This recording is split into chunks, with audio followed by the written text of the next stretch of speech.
Hello folks, and welcome to our town hall, the Healthcare Costs New Jersey 2018 Town Hall. Thank you all for being here and being a part of our production and presentation. We've got some great speakers, and we'd like to hear your questions as well. If you want to save your questions for the end of the speaker, you're welcome to do that. Or you can save it for the end, and then whoever needs to field your question will be happy to do that. So why are we presenting this? We're presenting this as an educational moment, a teachable moment for us all to share as to why healthcare in the United States costs so much.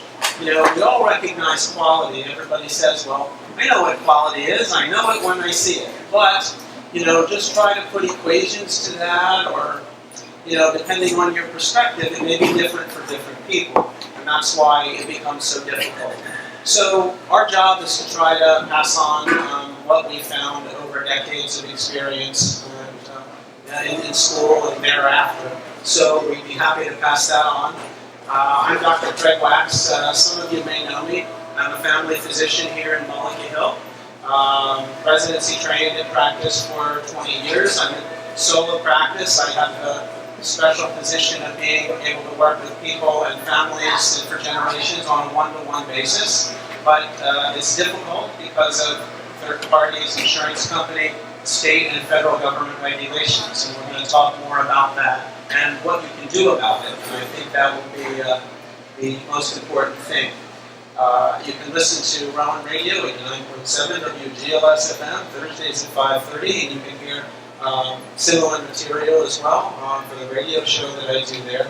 And I've been very active between here and Washington in trying to get you the opportunity to buy what you want and use what you want for your own best health and your benefit, rather than somebody else determining for you what would be best for you. As individuals, I believe that we all have the right of self-determination.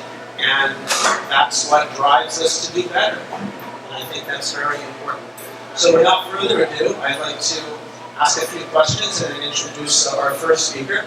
So when we're talking about healthcare, the media and folks in Hollywood tend to bat around quite a bit. Healthcare, healthcare, healthcare, your healthcare. So what is a healthcare? Is there anybody out there that wants to take a stab at what a healthcare is? Is it a unit? Is it a widget? Is it something that we get recorded? What is it? Anyone want to take a shot at it? Go ahead. It's a service we purchase, right? It is a service that we purchase. That is correct. And do you purchase from one entity or multiple entities, or? I would think you should have choice. Right. So my point of the question, and I appreciate your answer, thank you, is that healthcare includes many different facets, and it's not a one-thing entity. It's not a widget. You can't put it in a box. You can't take it with you. It doesn't work that way. Healthcare has to do with physicians' care, nurses' care, laboratories, imaging centers, hospitals, state government, federal government, programs. There are so many different aspects that make up healthcare. It's not easy to define, but you know what you want when you want it, and I think that's an important point to me. So whenever a politician or somebody in Hollywood batters around your health care, find out what they mean by that. Look a little bit deeper. Do they know what they mean by that? Because there are many different industries and organizations that provide healthcare services, but it is indeed that. And it's different things to different people. Your question? I think that what we call healthcare, I think there's two different things. Healthcare is probably some of the best in the world. That's what you're talking about. Health insurance, that's nothing. We say healthcare, it's not healthcare, the healthcare we have. We need to have to find. I think this man should have a microphone. No. I'm not going to reach that far back, please. When I hear them say healthcare, we have the best healthcare probably in the world, but we have access. Also, we have access. The problem is access, and they are insurance. So it should say health insurance. And it should be, my belief, an umbrella that we're all, whether it's sliding scales, and we're all covered just so we have insurance. That's what I mean. And we should call it health insurance and not just health care. The health care healthcare is there. It's the idea of insurance, and I think that's really where most of our rub is, because everybody's been great in spirit. When they send you, how was your visit? That's they'll take a lot of stuff. So that's healthcare. That's great. The insurance end is real, I think, one of our rubs. Certainly, and we'll be talking about that. Insurance has been Johnny come lately to healthcare. In fact, it's only been involved for less than 100 years. The turn of the last century, there really wasn't any healthcare insurance, so it's a modern phenomenon. So we'll talk a little bit more about that. So with no further ado, I'm going to have the pleasure of introducing to my right Dr. David Hyman, who is both a physician and a legal doctor as well, who teaches law at Georgetown University, and he's an adjunct scholar for the Cato Institute. Welcome, Dr. Hyman.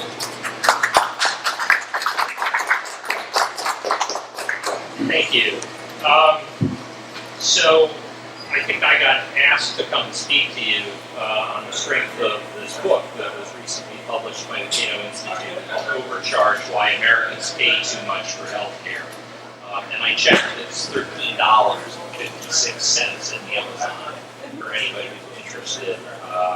This is not a book sale event, but the book includes lots of information about the American healthcare system as well as how we pay for healthcare, and sort of goes sector by sector within healthcare and talks about the problems that people have with the cost, quality, and access to healthcare, which can be a significant issue for some people.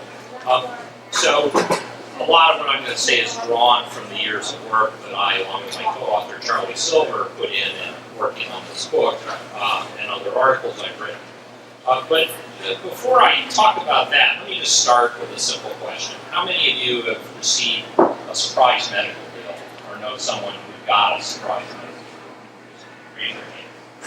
Okay, so that's a pretty high percentage of the audience. And how many of you have purchased an airline ticket? Of those who purchased an airline ticket, did you get a surprise bill? Okay. Well, they tell you, you either bundle this with your luggage or not, and as long as you don't go over. Did you have to negotiate separately with the pilots and the flight attendants and get separate bills from the baggage handlers and have a centralized clearinghouse where you need to get pre-authorization for your desire to fly from A to B? No, of course not. Right? And you actually see that across multiple sectors of the market, that where businesses view ordinary people as their consumers, they structure their operations to be very responsive to whatever it is that consumers value. Sometimes that's really low prices, often it's low prices. But the packages of amenities and the attributes, how frequently the planes fly, how big they are, how big the seats are, all of those reflect the airline's best assessment of what their customers are. And the reason why they do it that way is because it's the customer that controls the spending. And competition encourages companies to pay attention to what their customers want. And if they succeed in driving them away to someone else, you go out of business, right? There's a long list of airlines that are out of business. And so the sort of simple example that for air, it applies to airlines, it applies to body shops, it applies to all sorts of things where customers pick who to do business with, and then they buy a package, a pre-assembled package of goods and services where there are no real surprises about what the costs are. And competition does a pretty solid job of ensuring minimum standards of quality as well as consumer responsiveness. So let me just start with that as a framing issue. I'll come back to that. Second question, or third question. Averaged over your entire life, what share of your gross income would you like to spend on healthcare? Okay, so I'm going to start. How many people want to spend 25% of their gross income over their entire life on healthcare? Keeping in mind, there's all sorts of other things you can spend money on. So 2 people want to spend 25. How many want to spend 20? How many want to spend 15 or less? Actually, let's say 15, closest number. 15, we got a couple of hundred. 10. Okay. 7.5. 10. 5. All right, 2.5. Okay. So first observation is there's a certain amount of diversity of views in the audience, but with two exceptions, nobody wants to spend more than 20%. Okay? If you ask me to sort of come up with a blended average number based on the audience, I say we're probably 10% would probably be a respectable number. But a lot of people want to spend a lot less than that. Okay? The question to ask yourself is, why is it that individually, as a group, you want to spend 10% or less, except for some people who are way at the other end of the distribution on healthcare, but collectively we have a system that spends 18% of your gross income average over your entire life on healthcare, and it's likely to be at a higher number in relatively short order. The rate of inflation in healthcare has historically run a couple of percentage points ahead of regular inflation, and so it gobbles up an increasing share of our GDP. So if you sort of go from that big picture, gee, we spend 18% to some actual dollars, right now the latest figures are we spend about $10,300 every year per capita on healthcare in the United States. Does that include insurance? Does that gentleman? That's the all-in cost of spending on healthcare, including administrative overhead. Okay. So, $10,000. Okay, maybe doesn't seem high, doesn't seem low. But let me give you a different figure. Right? Keep in mind that's per person. Average household, 2.5 people. Average health insurance policy for a family, about $25,000. What's the per capita household income in the United States? It's about $56,000. So compare those two numbers, about $25,000 and about $56,000. Even if you gross up the $56,000 to reflect that the payment for health insurance is not usually included in people's income, it's still a third of the income of the average household in the United States. And I can assure you, people have lots of other things they would like to spend their money on than healthcare. If we can lower spending on healthcare, we actually do a lot, particularly for people who make less money. A blockbuster bill that hit the press in the last week, somebody who had a heart attack in Austin goes to a local hospital, gets a bill for $150,000. So it's out of network. And the hospital, after it got $50,000 from the local insurer, went after the individual for the full balance, the $100,000. Until it hit the press, and then they said, oh, we'll take $750 to make this problem go away. That should tell you that there's lots of phony billing, right? The numbers on the bills that are being sent to people bear no real relationship to what it actually costs to produce the services, what price they would change hands at if there was a remotely competitive market, let alone what people actually value the services at. There are lots of other examples. There's the woman who was billed $18,000 for a urine test, and the gentleman who was billed $85,000 for anti-venom that he found online for $3,000. Right? There are effectively no limits on what healthcare providers can charge if they choose to exercise that. And insurance companies often just pay the resulting bill, as does the federal government. And we have a seamlessly effective check-writing machine in the form of the Medicare program. Okay? It controls tightly how much it pays per unit of service, but it pays no attention whatsoever to volume. And so the result is lots of people get things done to them that they don't necessarily need. There are videos at the Cato website about both of those episodes. The woman who was charged $18,000 for urine tests that you could basically get for how much? $2.50. Okay. Her father settled the case for $5,000 so that her credit wouldn't be ruined, as well as this anti-venom case. Mylan tripled the cost of the EpiPen to $600 per. Even though it contains 50 cents worth of drugs, costs at most $30 to manufacture. Who remembers Mark Shkreli and Daraprim, right? The guy who raised the price of this drug from $13 to $750. He was able to do that partly because people would just write a check in response, but also because the FDA hadn't approved, anyone else could produce that particular drug. So we had a monopoly because the FDA basically prevented it. Now it's important to note there's huge variation. That $10,000 per capita is an average. Okay, about 50% of the population spends effectively nothing on healthcare. They account for a grand total of 3% of healthcare spending. Average is about $250 a person. The top 5%, however, account for fully 50% of our healthcare spending, about $50,000 per person. And then the top 1% are 23% of our spending, about $100,000 a person. So there's huge variation, right? The sick use up lots and lots of healthcare. The chronically sick use up a heavily disproportionate share. The young don't use very much at all. And so one of the challenges is figuring out if you're going to run the insurance market, who do you charge how much, keeping in mind there's huge variation. Now, we spend a lot more than other countries do, and I'm happy to talk in the Q&A about the absolute figures that we're talking about. There are lots of complications involving comparing apples to apples, different populations, different healthcare systems, different disease burdens.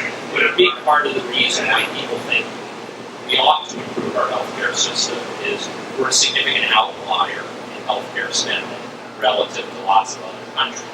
Now, that observation doesn't tell you what you should do, right? You could opt for a rigid government-controlled and government staff system like the National Health Service in the United Kingdom, or you could opt for a considerably different model like they have in Canada or Italy or France. There's lots of variation. But we're number one in terms of spending, and an important part of the push for reform in Washington is people's perception that we're not getting very good value for the money we're spending. And it's not translated into agreement as to what we should do about it, but it is an important part of the reason why we see the desire for reform. Now, if you want to disaggregate our spending, you can think about it in terms of what's the price per unit of service, what's the volume of any given service, as well as the portfolio of services that are being purchased, and then what's the administrative overhead. So there's sort of four components. Okay? It's quite clear that we pay more than many other countries per unit of service. It's a little hard to make precise comparisons because it turns out an MRI is not an MRI, is not an MRI. There's quality variation, and that applies to other things as well. But to the extent people have been able to look at this, it looks like we spend more for each individual service than many other countries. And why is that? Well, there are a bunch of reasons. One is we're a richer country, and richer countries tend to spend more on healthcare. Two is restrictions on entry can give individual providers monopoly power, the ability to leverage often quite high payments from insurers. Third, and an important part of the reason I'll come back to in a minute, is we've actually done a really good job of insulating individual patients from the cost of care compared with other countries. The out-of-pocket cost in the United States is about 11% of total healthcare spending, compared to most other countries which have a much higher number. And if you say to patients, basically, would you like an MRI is only going to cost you a very small percentage of the total, if people's perceptions are, it might help, it can't hurt, and it's health, so it's really important. If they're spending someone else's money, or perceive they're spending someone else's money, it's not surprising that healthcare providers have more market power at high prices there. You also see some volume effects. And I already talked about Medicare and its volume effects. And I'm happy to talk about the administrative overhead issues. We do have a system that's expensive to run. It's partly because we've got lots of insurers, each of which has its own rules. And it's also because those insurers spend money on the kinds of things that in a competitive market we don't think is much of a problem. But if it's a consolidated market, we might worry about it. So let me now turn to sort of why and what to do about it. Well, why is it expensive? Part partly because we treated healthcare like it's not. Sure. It's okay, I'm trying to speak closer, I'm not trying to go. Is that close enough? Okay. So much better. So much better. So, why is our healthcare system so expensive? Because every incentive in the system points in favor of more spending. Okay? If you're spending your own money, you care a lot about what something costs, and you have a fixed budget, right? Maybe you can borrow against the future, but by and large, your budget is what it is. Whereas in healthcare, as I said, everyone perceives that they're spending someone else's money. The insurance company has a big pot of money. It's very hard for them to restrain spending, because when they do, patients get mad at them, as do doctors. And it's a very unpopular thing to do. It's also unpopular to run death panels through the government, right? Nobody wants the government to be making these kinds of decisions either. So remember the sort of difference between the individual perspective and the collective perspective. We've not been willing to allow either private insurers or the government to do the kinds of aggressive cost cutting that other countries are willing to do. That's part of the reason. 2 is we're individualists. 3 is we're kind of rich. And the combination of all of these incentives points in the direction of spending more next year than we spent the year before, pretty much going forward indefinitely. Right? And the sort of people that say, you know, Medicare's going broke are not very popular people. Right? You would prefer your congressman to say, just keep writing checks, rather than let's be fiscally prudent. Right? It's kind of a downer when someone comes and says we're out of money, and the person who says MRIs all around is suddenly pretty popular. Right? So, given that, and given the politics of healthcare, right? Healthcare providers are quite keen on getting paid more next year than they were this year, and they're an important political lobbying group. Pharmaceutical companies spend a lot of money lobbying. As do other healthcare providers, not picking a particular and so one of the arguments in the book is that politics corrupts medicine and medicine corrupts politics. That means that you shouldn't go to Washington or to, where does it trend? You shouldn't look to state capitals or the federal government to do the kinds of things that they might do, because it'll be really unpopular. And legislators want to get reelected, they need campaign contributions, they need votes. Taking really unpopular decisions is not a recipe for reelection. But the argument in the book is you don't need to wait for the legislature to fix these problems. All of you can play an important role in fixing these problems by making smart purchasing decisions as to where you get health care. To do that, you need better information about cost and quality, and there are examples, including the DocPos people who are here, of attempts to provide that information, as well as direct patient care arrangements that cut insurers out, and patients and physicians deal directly with one another.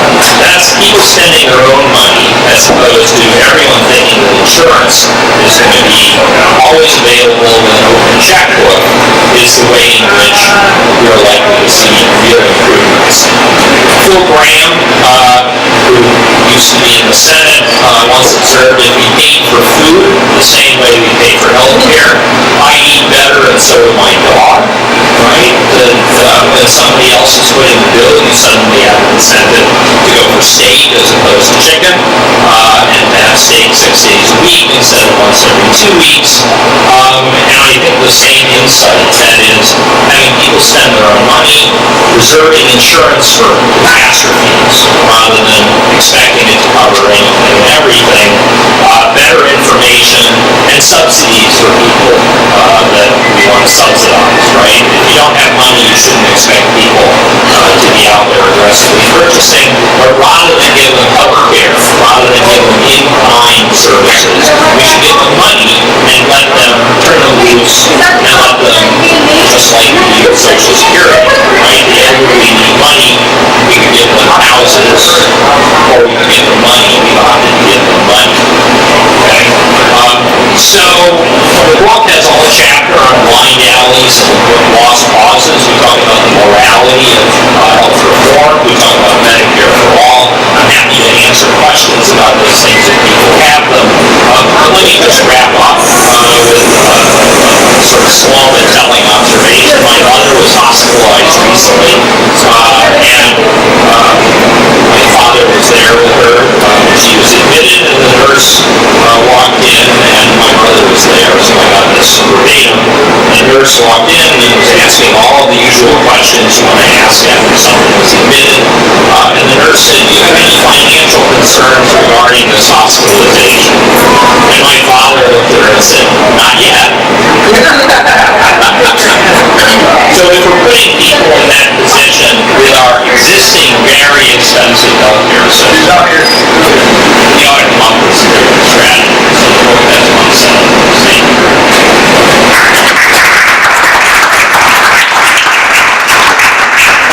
Thank you very much. I appreciate that. Certainly. We'll be taking questions at the end, and you're welcome to bring your best. Certainly. So I'd like to present a colleague that I've been in residency with, Philadelphia College of Osteopathic Medicine.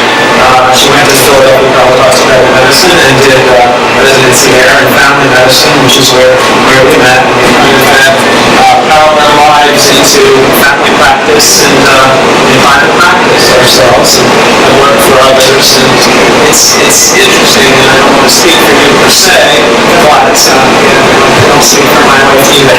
It's directly for everybody. Having said that, I found that a person can only serve one master, and our master is the patient, and you can't serve the insurance company and the state and the Fed, all the third parties and everybody else that wants a piece of your healthcare dollar. You have to serve one master, and that master ideally should be the patient, and that's our little lead-in to Dr. Kim Corba, who's a direct primary care physician who works directly for patients. There's been other practice circumstances, and perhaps she'll speak about that. But she has been very active in Harrisburg, Pennsylvania. She snapped off when we were talking about state capitals a moment ago, and because she's been very active down there to pass legislation to make it safe again for patients and physicians to contract together directly without any third parties, without government interference, without compliance, without saying whether may I is someone on a phone somewhere else that is being incentivized not to pay. So without any further ado, I'd like to introduce Dr. Kim Corba, who is actually very up on being in Washington as well, lobbying on a national front to try and get these things passed. Dr. Corba. Everybody, thank you for coming. My name is Kimberly Corba, and I'm from Allentown, Pennsylvania. My dad's from New Jersey, but he's from North Jersey. My mom's from New York City, and they plopped themselves in Allentown. So that's where I was born and raised, and went to medical schools and residency in Philadelphia. Lived there for 12 years, fell in love with the city, and then moved back over to Allentown when we started a family with my parents' health. My story is I chose family practice because I love it, and I love having that relationship, a comprehensive relationship with patients. And as time went on, I started seeing that relationship, and the time to develop it arose. So I'm going to start off by asking you, the patients, what you don't like about not your doctor, but how primary care is delivering care to you. In the past 5 years, has anything changed that's bothering you?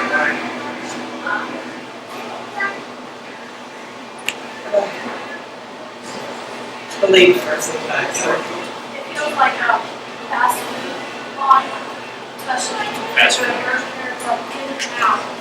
An assembly line? Assembly line, like there's no caring about it, it's just about the Good. That's what I was going to say. Seems like you go in there. Yeah. Okay. Less eye contact because of this. Next. Whose idea do you think this was? Or wasn't mine, 'cause I That was was the like, government's idea, but not drawing it either. That wasn't our, I liked my paper charts. Honestly, I like dictating. But, okay, gentlemen behind you. Sorry. I would say the same thing. It's the time spent with the doctor. Time. I went so far as to purchase a boutique addition to mine because I couldn't have time with the doctor. So when I sit down with my doctor now, I have 30 minutes, 45 minutes to review everything sick. Within 15 minutes is very difficult. The doctor has to assess everything, see where you are, and then you want to get an explanation. But he's going to look at the medical terms, wording, plain language. That makes it complicated. We don't get that with the current system. And I can honestly tell you, it pains doctors to try and rush through it too, to try and assess chest pain in 15 minutes. Never mind the 3 other complaints that come in, when any one of them could be something serious and require time. We were talking about school, the history is 80% of the diagnosis. It's almost impossible to take a thorough history on one complicated or several simple problems in less than 15 minutes. I'm sorry, Mr. Grossman.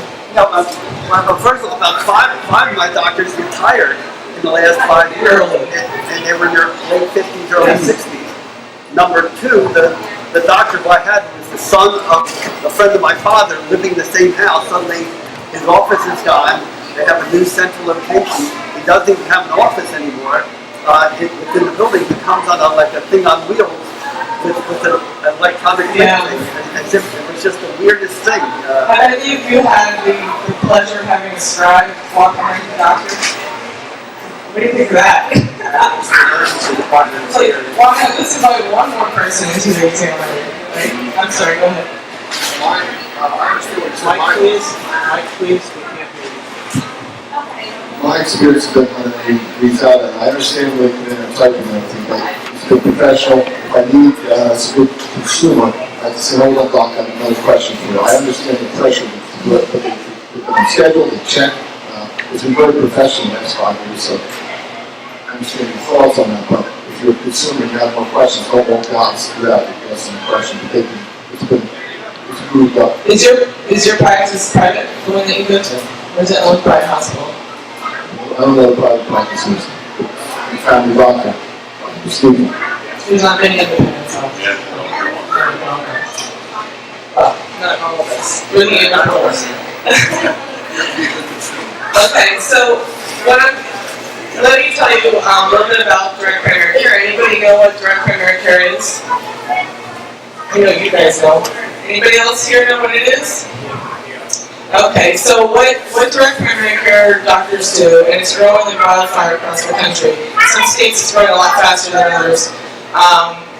The doctor, the primary care physician, opts out of all the insurances.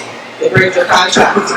So they go to cash pay. But it's not concierge medicine. Concierge medicine serves a purpose and has the patients that they help. Concierge typically still bills insurance, but you pay an extra fee for the access, and it might be something that you have. Direct primary care doesn't bill insurance anymore. We charge a periodic fee rather than an annual fee, although it can be an annual fee. It's usually a monthly fee, and a little bit less expensive than concierge. Because we serve all ages. Concierge, typically, the market is made that more for the older people who are maybe a little bit more financially set in more metropolitan areas. So our fees are extremely affordable. My fees, for example, are between $10 and $100 a month based on age. So that works out to 33 cents a day, as high as $3.33 a day, which is probably less than a cup of coffee downstairs per day. Some prices are a little higher in different regions of the country. It's all market driven, which is the beauty of free market medicine. And the average cost per patient on a national basis is about $60. So what does that get you? You have your doctor on retainer. When you are sick after hours, you can text. That's why I was checking my phone before a patient was texting me. Text, email, or call. You can video talking. There's no extra charge. There's no extra $49 or $59 towards your insurance. It's all included. You get your doctor on the phone who knows you. I text my patients. I can pull up their chart while I'm in the kitchen making dinner. I see they're allergic to sulfa. Patient has a UTI. I can't call in sulfa. I send in another script. Boom, done. Patient avoids the ER, avoids urgent care, and they get their antibiotic that night and start feeling better the next day. They don't feel better, I see them in the office. Because the other thing we provide is same day or next day appointments. Our panels are smaller, so we're able to accommodate our patients for same day or next day appointments. We're cutting down on urgent care and ER visits. Our visits are 30 minutes base, well, most of ours. If a patient calls the office and my MA knows the patient, a complicated multiple medical problems, and she'll say, okay, what else is bothering you? She'll get the whole list and come to me and say, how long do you need for this appointment? I have booked hour-and-a-half appointments with my chronically ill elderly. The other thing I do for my younger healthy population, I'll do a complete physical and address acute issues in one visit. Insurances do not allow me to do that. So, like my healthy 36-year-old mom of 2, she's busy. She doesn't have a whole time to come back 3 times for a physical, for pap smear, and then her kid, I get it all done. She can bring the kids in with her. So what we're doing is we're catering to our patients, because what I saw happening was the way I wanted to treat my patients was being affected by outside forces I had no control over. The control I had is that I didn't have to play the game anymore. And that's not the way I wanted to practice medicine. That's not how I want to provide care to my patients. And that's the mantra behind DPC, direct primary care. It's direct primary care is between us and the patient. We get the middleman and the third parties out of the exam room, and we contract directly with the patient at extremely affordable rates. So what we're doing is we're holding up a mirror to the system, and we're saying, look, we can make a living, we can pay our overhead, and our patients are happy, they're getting access, attention, and affordability. And what are you guys doing to fix it? What about the rest of the system? Here's our mirror, this is what we're doing. And that's why it's growing, because primary care doctors are getting hammered pretty hard with the administrative burdens and the data requiring, and they're getting burned out very fast. So they're jumping boat, they're jumping into a life shift to do DPC now. It's not for everybody, it's definitely not for the faint of heart. It's a lot of work, a lot of people don't know how to run a small business, and we're not taught that in med school. So we're all supporting each other. We have a huge network where we're all supporting each other, and it's growing. So we're very happy to be able to do this for our patients, and hopefully it'll drive more doctors into primary care, which is the foundation of medicine. Without primary care, the specialists will not be happy when their patients are showing up with a rash or a sore throat. They don't want to deal with that. That's for the primary care physician. So I took some notes when David was talking. And, it's interesting. Aggressive cost cutting. We wouldn't even be here talking about this if cost wasn't the issue. DPC wouldn't exist. Well, there still might be some cash pay family doctors in the rural country, but we wouldn't be having this discussion if cost wasn't out of control. This is the only industry where the people providing the service are not in control of what we charge. You don't see that with plumbers, you don't see that with a restaurant. So we lost control. The doctors lost control of it. It's our fault. We got to take it back. And the patients are paying for your service. David set it up. Where do you go where you don't know what you were getting charged up front? I forget where I put it. What was the analogy? We were talking about the airline. Oh, the airline ticket, yeah. I mean, what other industry do you not know what you're paying up front for a service you're about to get? And it's your health care on top of it. It's all blind. I've been a victim of it. We have an $11,000 deductible in my family. So this is where the system is. And so what is going to contribute to aggressive cost cutting? Besides the industry is not going to fix itself. There's too many. It's going to be doctors taking patients, taking it back and doing the shopping for the best price. Our argument in the book is that's the only thing that's likely to change. So that's what we're seeing in our practices. Patients are shopping their care. They are shopping for the best price on their care and the best care that they can get for that price. So I am, as a DPC doctor, I'm the only one in the Lehigh Valley because all my colleagues have sold to the hospital and have restrictive covenants and can't set up their own practice. So I'm the only DPC doctor in the Lehigh Valley, a population of 800,000 people. And so I have to perform. Even though my patients aren't paying me that much, it's not that, it's the value I'm giving them for believing in me and coming to the practice, and they want something. So I'm being held more accountable, and I'm performing at a higher level, and I'm enjoying it. I feel like I did when I finished residency. Handling more, referring less, and it's really restoring a lot to the doctor-patient relationship. To get back to my original point, the patients are coming in with, we see patients of all ages. I have patients with great insurance who have low deductibles and low copays on their meds, who just want the access and the attention. They want to see their doctor, they want to talk to their doctor on the phone. They don't want to have to repeat their medical history a million times to somebody when they call after hours. So those patients sign up for those reasons. I have patients with no insurance at all who can't afford anything. And they know we're not a substitute for insurance. Direct primary care is not a substitute for having insurance. And they know that. We tell them that up front, but they just can't afford anything. So what I tell them is, look, I'll provide your primary care. I know specialists, there are specialists in Mullica Hill who do cash pricing, and we'll get you where you need to go. I'll help coordinate that if you get sick. And then I tell them to keep watching for a good insurance plan to come up. And a lot of the health sharing ministries, or just the sharing ministries, are jumping all over DPC.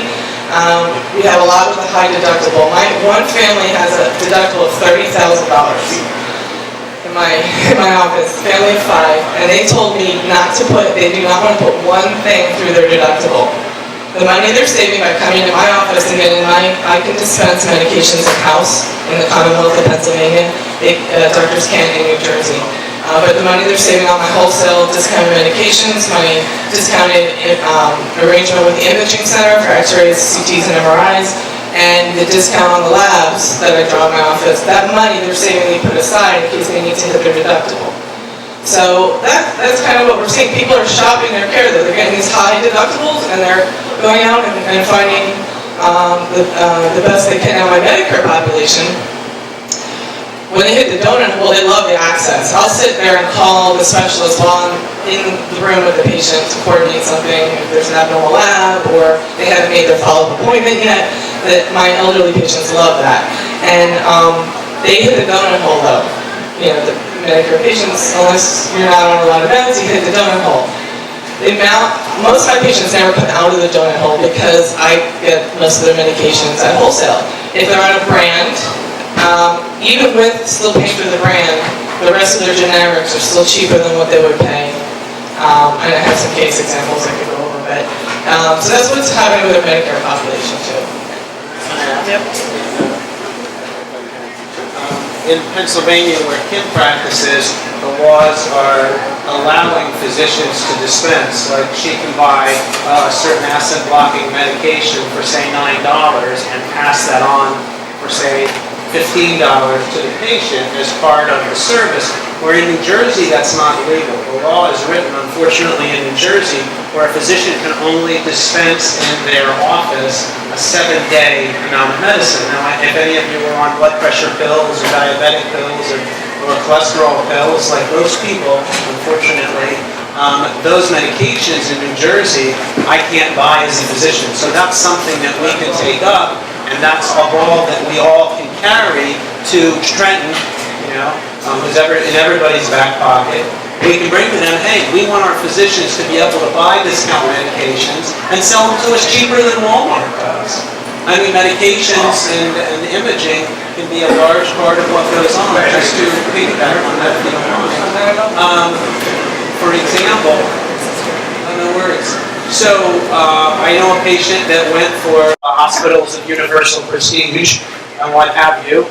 Their fee to read the same study was $40, but their facility fee to do the study, how much for this $40 x-ray did the Children's Hospital of the University of Pennsylvania charge? How much was the facility fee? Anyone? $3,000. $275? That's a great guess. Well, you're a little short. Let's say $1,100. $1,100 was what they billed the insurance company, and the insurance company said, you know what? We're so good, we're going to split that, and we're going to have you pay $600, which was still 600% more than it should have been, which was ridiculous. So, unfortunately, you're at a great disadvantage when using your insurance nowadays. My son was on a generic allergy medicine, and we put it through the Aetna and Express Scripts, or I should say Caremark, and it was discounted to $49. I say, what is it on the ShopRite discount plan? It was $19. It was half the price without the $10,000, $20,000 insurance. Well, can you share that information, please? So loratadine, which is generic Claritin, is 4 cents a pill from my office. We're transparent, by the way. Everything's discussed up front. We mark up our minutes 10% to cover bottles and labels, which it barely covers. Cetirizine, which is generic Zyrtec, is 4 cents a pill. So people are getting over-the-counter medications for us too. We are allowed to dispense over-the-counter meds. To talk about the radiology costs, so as an example, a chest X-ray is $49.50, CAT scan of head is $330, and MRI of the lumbar spine without dye is $412.50. And at a hospital radiology places, they could be several thousand. They could be $2,000. At local radiology places, they're usually marked at $1,200. So our practice is getting a discount of paying a third, basically, for the same quality study at the same place. Well, it's an independent imaging center. There's only one left in Lehigh Valley, again, because we have 2 behemoth hospital systems that have gobbled up everything. And because they're not billing the insurance, it knocks their overhead down that much, and this is what they can charge me. Just a few more examples of medications that you might have heard of, like Cinepril. 20 milligrams is 3 cents a pill, so if you take 1 a day, that's 90 cents a month. Metformin is 500 milligram metformin is 2 cents a pill. Sertraline, generic Zoloft, 50 milligrams is 1 cent a pill. Simvastatin, generic Zocor, 2 to 3 cents a pill if you're on 20 or 40 milligrams. Just as some examples. But this is what can happen when you cut out the middleman. And, oh, sorry. Yeah. Yes. I had a question about MRIs. Yeah. I had a body scan up in Princeton, New Jersey, at Princeton Longevity Center, you might know it. Yeah, I've had patients go there. $3,000 from head to toe, or $1,000 here, $1,000 there, however you want to break it up. Segments for you. Yeah, now something like that, I know that's a rip-off because I asked him, I'm in business too, well, how many people you do that? I'm thinking, oh my God, it's done, it's $30,000 a day that's pulling out of there. Now, is that something that you can do too? I tell you what. I still practice evidence-based medicine, and I'm not sure of the utility of a total body scan.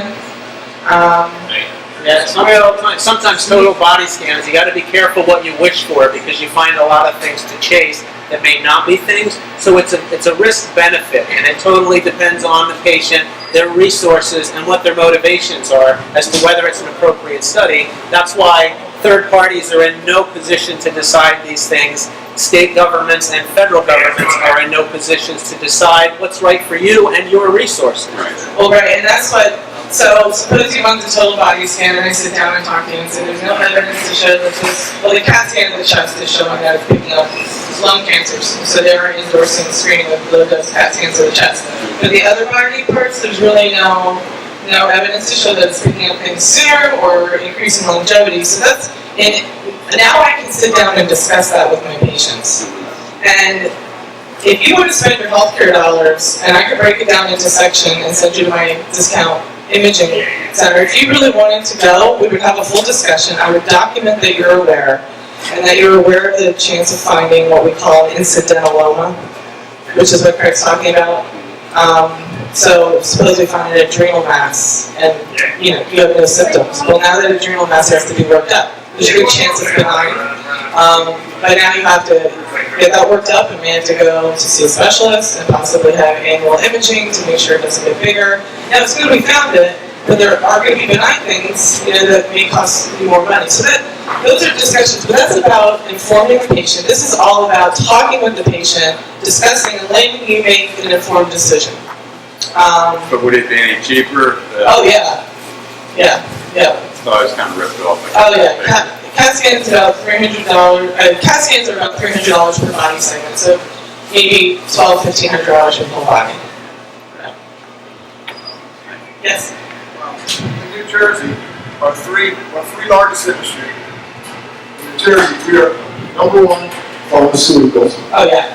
So number two is tourism, thankfulness. And number three is agriculture, still. So, Amazing. I love it. you go to New Jersey. Well, my dad's from Jersey, so I love it. So my point is that pharmaceutical, how do we organize to do that? Because if that's our number one industry, that's a lot of power.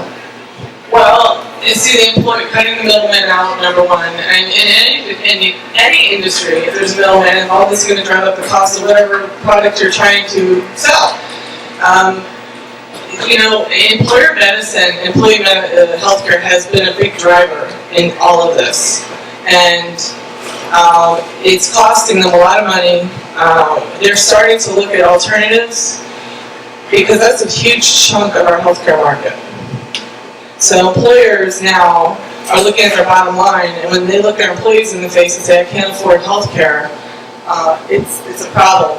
I have several small companies who have signed up with me, and I only want small businesses because I don't want to be that big. I'm happy where I am. But the small businesses are signing up, they're getting their employees either on a self-funded plan or recommending they go on the exchange and buy a high-deductible plan, and they're paying for them to come to me for their primary care. Because if they're in a self-funded plan, they're not driving up the primary care claims. It's a lot cheaper for them to see me for $50, $60, $70 a month instead of the urgent care for that $300 sinusitis or bronchitis visit. And that means the employer's leaving more money in the self-funded plan for catastrophic issues. So that's happening. It's hurting the bottom line of businesses. Imagine what the growth of this economy would be if we could lower the cost of healthcare. Yeah. Yes. Two questions. One, privatization is a great idea. Is there any source out there that would let the individual known doctors know what the laws are for the different states? Like it sounds like in Pennsylvania, that's like a perfect setup for privatization. But Jersey maybe not so. And then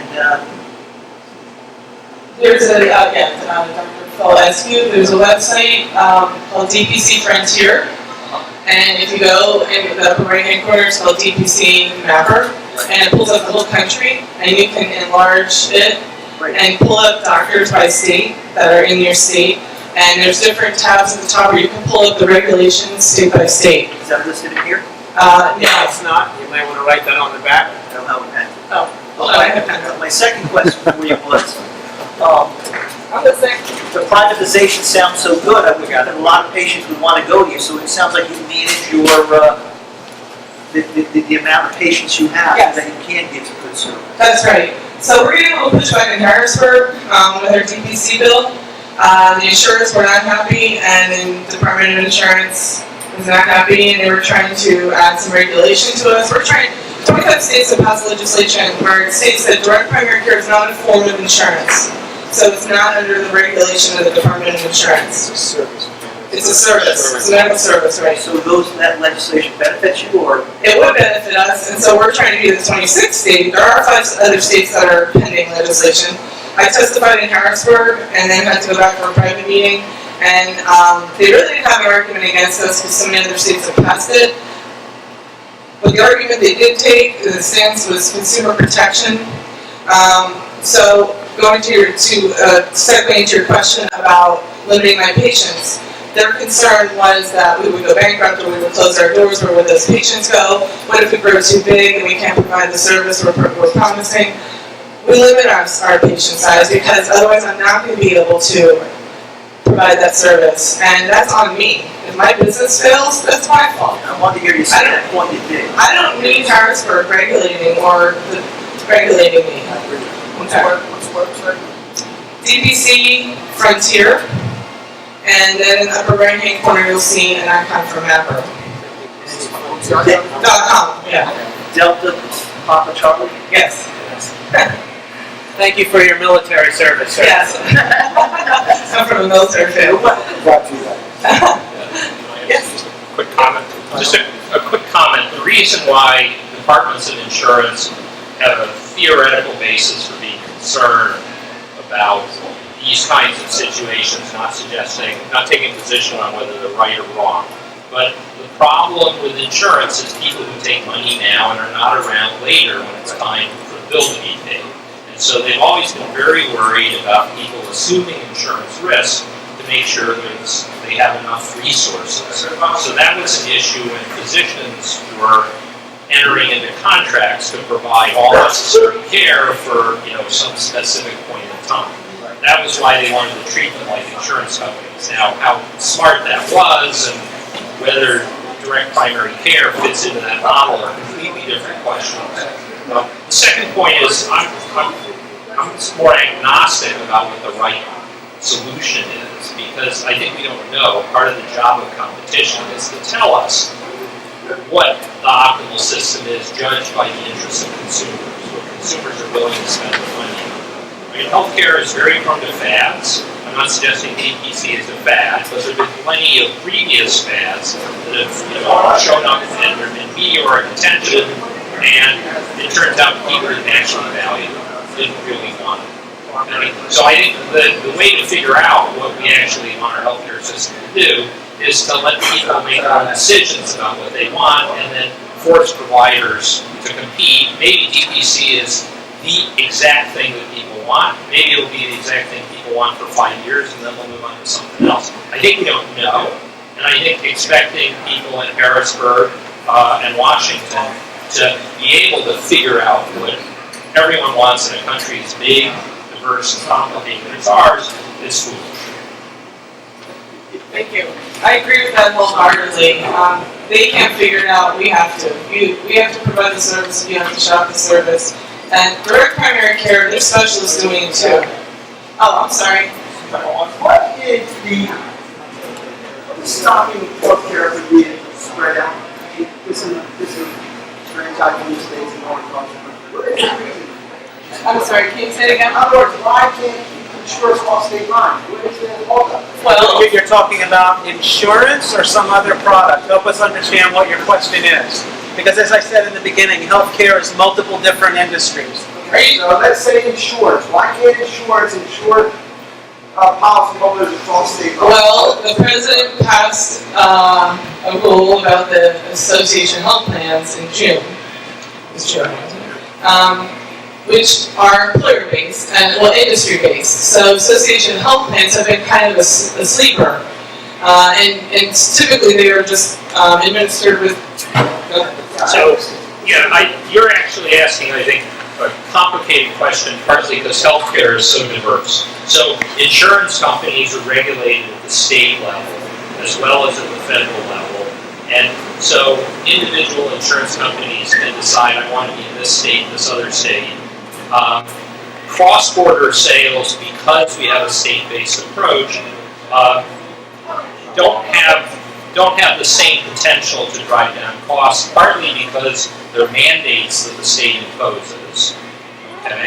But let me just finish. But the other reason is, part of what insurance is providing you is a network where you can go and receive care.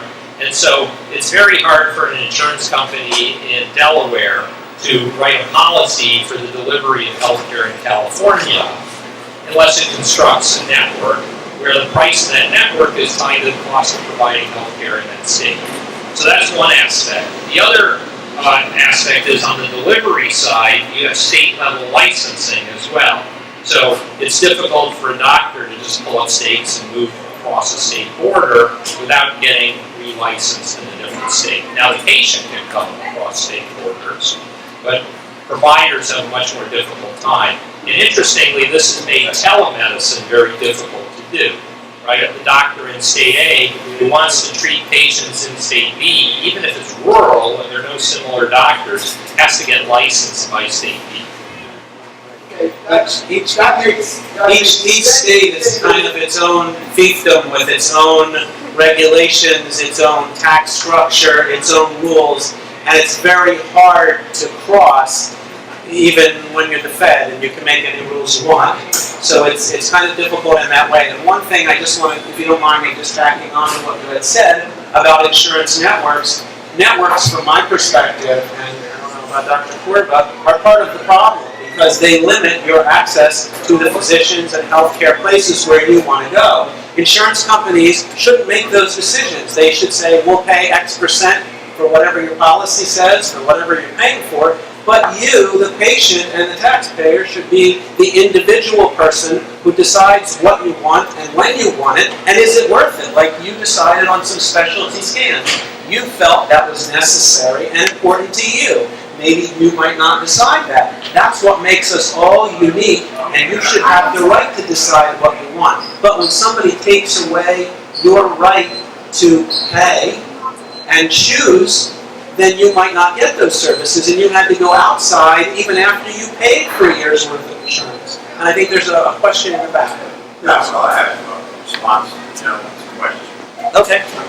Can you come up to the mic, perhaps? Can you come to the mic? I think people can hear me. Well, we could use it better if you don't mind. I'll be here. Thank you. Good evening.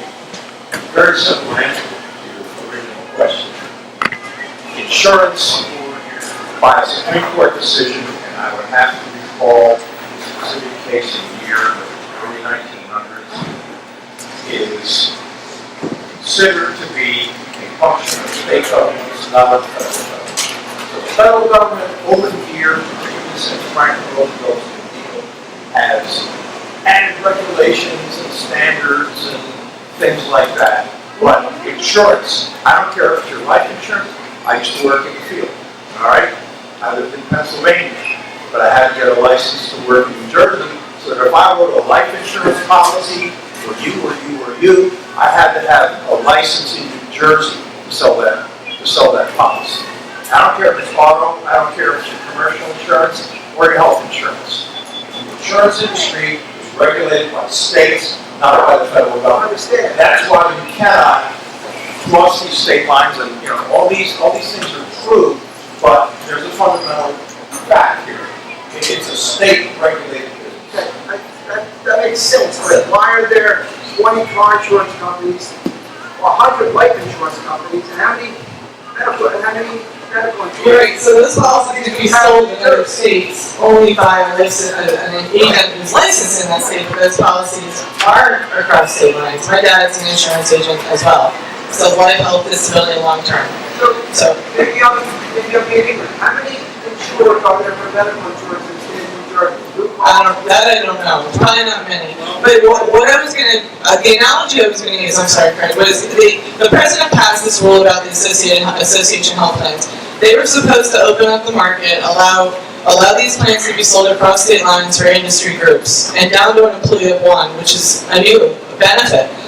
So yoga instructors of New Jersey, New York, and Pennsylvania could go on there an association health plan. My patient, who's her own business, teaches her employee of one, teaches yoga at the gym next to my office, could get on this association health plan and get some affordable health care. But because each state has its own rules, some states are welcoming that, and some states are digging their heels in and saying, that's not coming into our state because we have our regulations. So there is an attempt going on, but you can see what's happening is because each state has its own rules. I was just thinking that I hadn't made that point yet, and you brought it up, so we're on the same wavelength. So a lot of what we say in DPC is that car insurance doesn't pay for your tire rotations or your oil changes. And primary care is tire rotations and oil changes. So if we can do something expensively with DPC, should it be insurable at all? I'm old enough, I'm 51, I'm old enough to remember when my parents had a major medical. I remember my mother writing out the checks to the pediatrician every time we went. They gave her a paper and she submitted it to the insurance reimbursement. It was a major medical. My dad and I have had multiple talks. Those were major medical things. You buy a rider for your diabetes, and you buy a jewelry rider for your homeowners. Are we insuring too much? Is it, so to your point, primary care should not bankrupt anybody, should not cost that much money, and should really probably not be insurable at all. Yes. But the aren't available any longer yes. because of the ACA that was passed in 2010. So the closest thing to a major medical is the copper plan, and there's some limitations on that. They're very high deductible plans. There really are no super duper major medical plans out there where they went away with 2010. Yeah, two quick thoughts, right? The first is if you want a clear example of cross-border sales, look at your wallet and your credit cards, right? It turns out they're issued by companies that either locate themselves in Delaware or South Dakota, but they issue credit cards to people throughout the country, and the law of the issuing state, not the law where you use it or where you live, is what controls. And the market basically for corporations has cited many of them in Delaware as well. That's a very different model than what we have for health insurance, partly because of the state level mandates, partly because the regulation is at the state level primarily, and so any policy issued in New Jersey has to include all of the mandated benefits that the legislature thought ought to be included. Not surprisingly, there are lots of people who show up and say, include the benefits I'm providing. No one volunteers to have their benefit cut out. And so the more you stack those things on top of one another, each one individually not that expensive. Collectively, the policy suddenly has all of the bells and whistles. Whereas when you have competition among the states, like we see in the market for corporations and credit cards, you actually see a very different dynamic developing. So that's part of the way in which healthcare is different than other markets. The other thing I wanted to mention, which goes back to the question about whole body MRIs and screening, this is a problem that's not unique to that setting. Anytime you're going to screen a population for a problem, you have to think about how high you want to set the threshold. And let me give a concrete example. Screening women with mammograms, right? The question is, what should the year of a woman's life be when we're going to recommend we start routine screening? Because breast cancer is a horrible, awful disease, but it's relatively uncommon in young women. It gets more common as they get older, and then basically the question is, where do you draw the starting line? The problem is, if you set it too low, you pick up all sorts of things that are not in fact breast cancer, but you have to biopsy all of those women, everyone gets worried, it's costly to do it. Some of them you basically end up over-treating for something that's a non-problem. But when you try and come up with government guidelines on that, people get very antsy because they're worried about rationing. Okay? And this is a game, a bipartisan game. Each side will beat up on the other side for suggesting we should not screen this population, right? We should start with women in their 50s rather than women in their 40s or women in their 30s. So the trade-off when you're screening a population where the disease isn't that common is you will mistreat any women or whoever the population is if you set it lower. You'll pick up some people with breast cancer that you wouldn't have known about. There's no question about that. But if, let's say, you pick up one case of breast cancer for every 1,000 cases that you follow up and overtreat someone, you need to worry about the trade-offs. And that's why, notwithstanding the sort of U.S. Preventative Services Task Force, people whose job is to try and come up with guidelines, suggesting we should move the threshold up in terms of when we start screening and the frequency of screening, not surprisingly, it became a political football, right? So trying to deal with these things through any centralized authority is very problematic. If you're going to ration, you can say something. Yeah. There's not unlimited resources, unfortunately, and not unlimited time. We're all limited in all of those things. So it's not something where everyone can have everything they ever dreamed of at any time, and somebody else can pay for it. You know, some really educated folks prior to us have said that in the past. So the question then becomes, well, how do you ration things? How do you decide who gets what with a limited amount of resources? And that's always a problem, because one side wants to say, well, we've got to limit the number of procedures. And the other side says, well, we've got to limit the amount we pay for those procedures. And either way, there's an unhappiness. I mean, in my view, and hopefully most individualists' view, that you should be the one rationing for yourself. You should be the deciding factor based on your individual value system, because no one has the same value system you do. Certainly not Horizon Blue Cross Blue Shield of New Jersey, which is 1/3 of Gloucester County, in case you're wondering about South Jersey. Horizon is 1/3 of the population here, insurance. Aetna is 1/3, and then everything else is split. Medicare and the managed Medicare plans, which are now HMOs, where they help private insurance companies get to manage federal dollars, which I don't know whose idea that was, but now you've got two people rationing your care. And then all of the other providers of health insurance. But we always want to be clear when we're speaking about insurance or care entities, because they're different. So I'm going to say again, I'm a unicorn. I had my first mammogram at 41 and I had breast cancer. So I wouldn't be here talking to you if they had mandated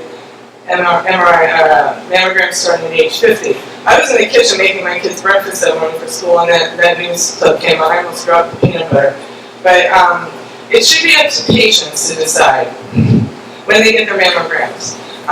You should have a discussion. You should use the evidence. Talk about the studies. Talk about the chance of finding something that might need a workup. I discuss that with my patients all the time. Doctors don't have time to do that, so things are mandated. I have time to do that, and I'm open and honest. I told them about my case, and I tell them, if there's an abnormality, there's a good chance it's benign. Sometimes it's not. It may require more workup, and they understand. So recently, they came out with new recommendations for colorectal cancer screening. They bumped the age down to 45. I have spent so much time in the past 2 weeks talking to my patients, pulling up the chart, showing the sensitivity and specificity and the number of cases, labs that were saved, using colonoscopy, flex, SIG, and all the different fecal occult blood tests. And I have the fecal occult blood test in my office. And I say, this is your choice. These are the risks. I document it. Half of them are saying I want the scope, half of them are saying I want the fecal occult test, but they are informed. I'm teaching them, I'm telling them the data, I'm translating it, and they're making a decision with their health, with their dollars. So, anyway, I don't have, is there any questions? Yes. Based on some of the questions, based on some of the questions I've heard, the HSAs, health savings accounts, where you can pay for your primary care out of pocket and be covered with a high deductible catastrophic for your extreme care of cancer and heart issues. Can somebody talk about that? I can talk about that. I'm knee deep in the bill in Washington that is going to probably hit the Senate before the end of the month. So HSAs, you will be disqualified from contributing to your HSA if you pay for direct primary care. There was a statement issued by Treasury back in 2014. Koskinen stated in a letter to a legislator that he felt that direct primary care was a form of health coverage. So that set the bar, and I can't say that patients aren't paying with their HSAs. We have to tell them it's not legal, and it's between them and their accountant.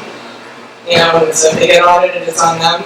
But there's no reason why your own dollars, your money, that's your money, can pay for Band-Aids or $500 pair of prescription glasses, but you can't pay $75 a month to see your direct primary care doctor, who's going to give you more access, attention, and decrease your costs. So the bill has passed the House. Unfortunately, some special interests got their hands on the bill and put a cap on it and are limiting it to primary care specialties. There are specialists doing this around the country. There's a neurologist in the Midwest seeing her Parkinson's, MS, and ALS patients doing house calls. She doesn't even have an office. That's the only patient she deals with. That's amazing care.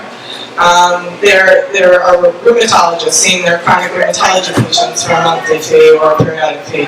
So this bill is limiting it to primary care. It's going to diminish innovation on the free market front, which is all driving down healthcare and improving quality and access. So we're fighting very hard to have this. Apparently, we're thinking it's going to go to the Senate Finance Committee and the Health Subcommittee. We've been writing lots of letters and hoping they're going to take a really good look at this, because this bill was really written to support the corporate scaled up DPC models, which are working with employers. And what they're doing is completely different than what we're doing on the boots on the ground. We're the independents, and so this bill does not really help us grow organically. Sorry. You have a great job. Thank you. Thank you very much. So I'd like to thank a few groups of people. One is I'd like to thank Practicing Physicians of America for helping to sponsor this event at practicingphysician.org. Independent Physicians for Patient Independence, which is at, and I guess you'll have to give us the translation in military, IP4PI.wordpress.com as well. Thank you.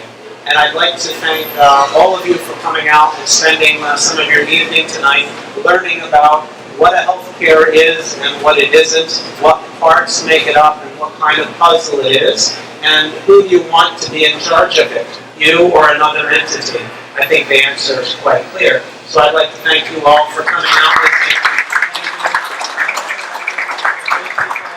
And Selly's Market Fresh at Hill Creek for being there for us and allowing us to use their wonderful facility and providing such great food available for us. So thank you to the folks at Selly's Market Fresh at Hill Creek. Thank you. I'd also like to thank the speakers that came from Allentown, Pennsylvania and Washington, D.C.